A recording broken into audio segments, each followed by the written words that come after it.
Garth, thank you very much for being here. We are here in Lisbon, and I know that you have a lot of experience here in the region. And I want to start by asking you, how do you feel about Portugal at the moment? What is the perception of the international investors about the market? Good question. I mean, this is our third year at GRI in Lisbon.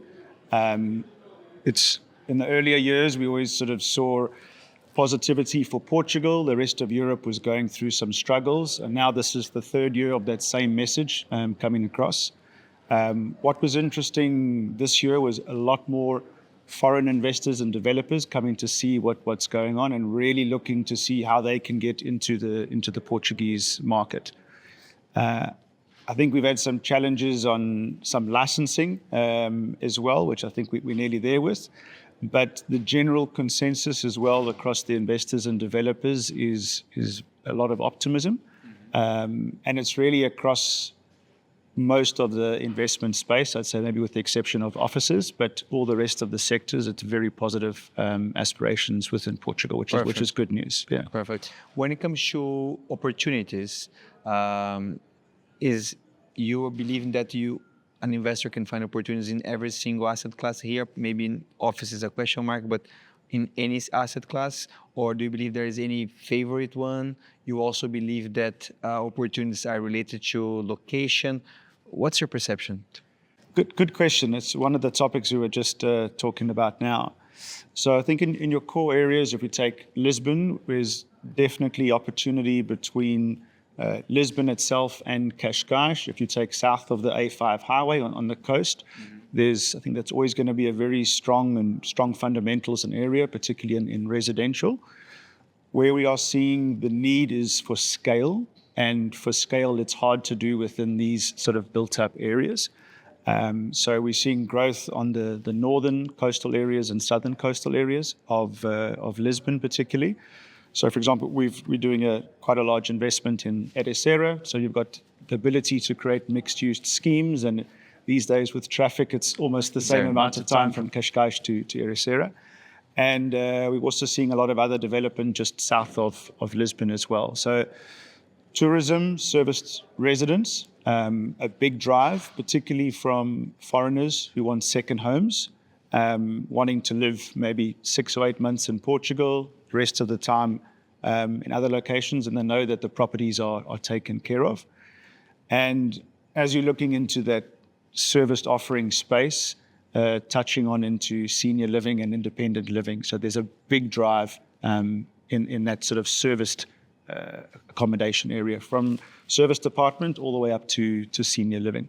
Perfect. One of the conversations that we hear from the local authorities, or one of the topics, is the simplex, trying to make things simple to investors and local developers, they call promoters, to be able to incentivize you guys to deploy more money here.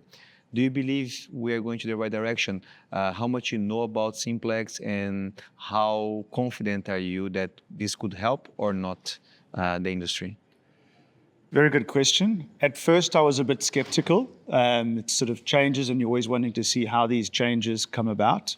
The general feedback from what we've seen is, again, one of optimism.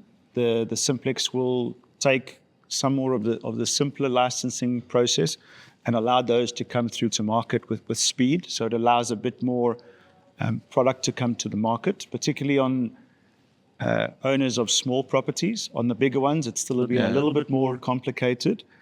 But what we've certainly seen is a huge willingness from the municipalities to work and find solutions.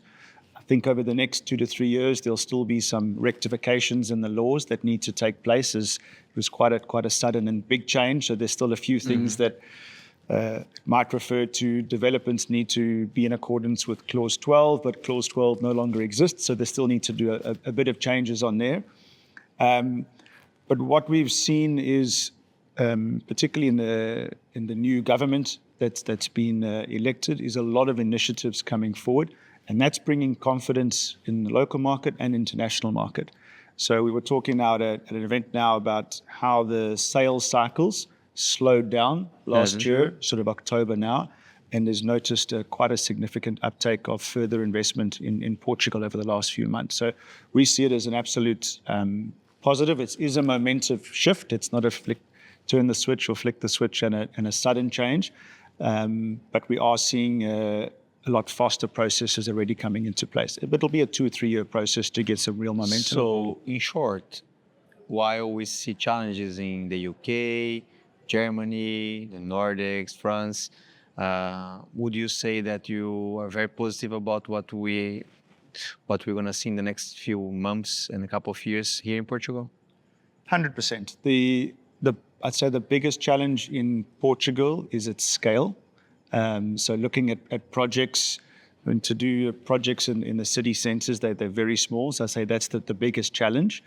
In the other markets, UK, Germany and stuff, we're still seeing a lot of struggle, but I think that was really booming in the earlier years, whereas what we saw from 2014 till now was the percentage debt owned by the Portuguese population decreased significantly. So the overall property market's in a very strong place compared to other markets, and that's really paying benefits now. We're seeing a lot of foreign companies looking to come and partner with here in Portugal.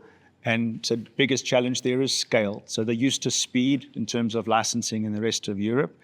But as long as we can get through the understanding that it's not going to be big moves quickly, but it's positive momentum moving in the right direction, and we're very confident for the next 10 years within Portugal. Perfect. Thank you very much. Thank you.